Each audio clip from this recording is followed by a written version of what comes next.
လကကဘာကိုပတ်ဖို့29ရက်ကြော်ပဲကြာတယ်လို့ပြောပေမဲ့လပြည့်နေ့တရက်နဲ့နောက်ထပ်လပြည့်နေ့တရက်ကြာတော့29ရက်ကြော်တစ်လနီးပါးကြာနေတယ်ဘာဖြစ်တာလဲနော်အဲ့တော့ဒီမှာမှာလရှိတယ်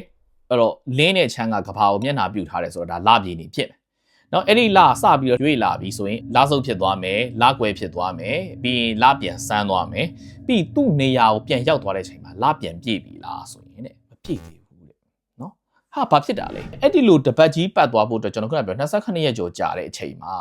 ကဘာနဲ့လဒီတိုင်းပဲနေနေတာမဟုတ်ဘူးဘာဖြစ်လဲဆိုတော့ကဘာကလေသူ့ရဲ့ပတ်လန်းတိုင်းပဲနေကိုစပြီးတော့ပတ်နေတာဖြစ်တယ်ဆိုတော့12ဒီဂရီလောက်နေရာရွေ့သွားတယ်လဒီကဘာနဲ့ရှင်သူ့နေရာသူပြန်ရောက်သွားပေမဲ့ကဘာလှမ်းကြည့်တဲ့ခါမှာလမပြည့်နေတော့ဘူးအဲ့ဒါဒီအစိမ်းလေးကိုကြည့်လိုက်ရင်အကုန်လင်းမနေတော့ဘူးအမှောင်နည်းနည်းဝင်သွားပြီနော်အဲ့တော့လကမပြည့်သေးဘူးအဲ့ဒီလဒီအဲ့နေရာနေနောက်ထပ်2ရက်စာလောက်ရှေ့ကိုနည်းနည်းထပ်ရွေ့ပေးလိုက်တော့မှနေကဘာလပြန်တန်းသွားတယ်အဲ့တော့မှလပြန်ပြည့်သွားတယ်အဲ့တော့ခုန29ရက်ကျော်မှာနောက်ထပ်2ရက်ကျော်ထပ်ပေါင်းလိုက်ရတော့စုစုပေါင်း29ရက်12နာရီ44မိနစ်3စက္ကန့်ကြာမှာ